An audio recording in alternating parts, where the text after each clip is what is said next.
Great Britain's world-famous pomp and pageantry is largely ceremonial, but it has its origins in the kingdom's glory days as a global superpower, a top innovator, an envied industrial machine, and a military success story.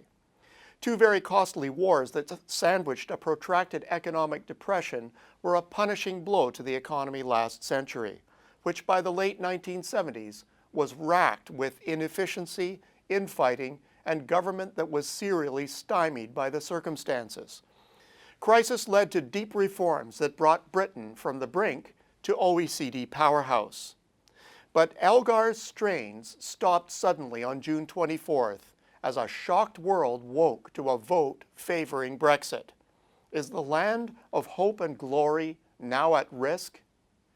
Internally, it could be interpreted as a throwback to the sclerotic past. The vote could hardly have been more divisive. Overall, it was about 50-50. Scotland voted to remain, as did Northern Ireland. In England, it was London v. the rest, with the latter tipping the scales for the entire vote. Then there was the day after, political resignations, which gave way to more of the same in the ensuing days. After that, a race for 10 Downing Street that went to the last candidate standing. And perhaps the most shocking of all, a Leave camp with not a shred of an action plan. It all left voters and the rest of the world wondering what's in store. Well, there's a lot at stake. The UK is the 5th largest economy in the world and 3rd in the OECD. Moreover, its GDP growth has been consistently above the EU average since 2012, with annual gains besting both France and Germany by a significant margin. Britain's unemployment rate is proof. On a harmonized basis, it's rivaled only by Germany. It leaves the rest of Europe in its dust.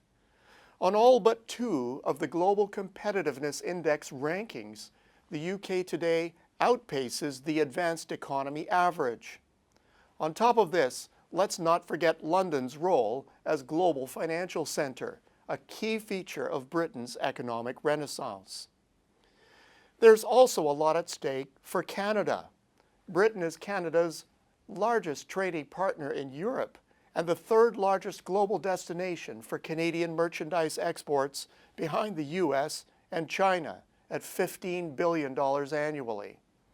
Exports of services are also substantial, an additional $5.5 billion per annum. Less known are Canada's sizable business investments in the UK, which generate $30 billion in annual foreign affiliate sales. The Brexit referendum has undoubtedly created an investment vacuum. Unsure of the future economic and political structure, investors are already approaching regional strategy cautiously, understandably adopting a wait-and-see attitude.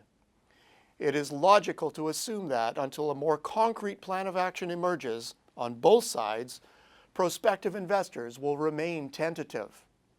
This attitude shift could hardly come at a more inopportune moment. Sluggish post-recession growth has dimmed economic aspirations to such an extent that there's a general blindness to nascent pent-up demand, a precondition for true recovery, which in itself was created by protracted sluggishness. In this light, the end game looks bleak. However, taking the view that the Brexit vote and related mass discontent in other key parts of the world have more to do with the economic frustration birthed in the post-recession stagnation, then at the core, voters want economic solutions. If so, it follows that voters, on all sides, will not go for policy and structural changes that undermine progress.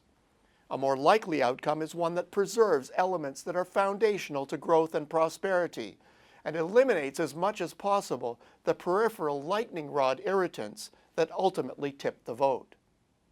With an outcome like this comes a very different perspective on opportunity. Amongst the delayed, deferred, and canceled investment projects are long-term, promising gems looking for suitors.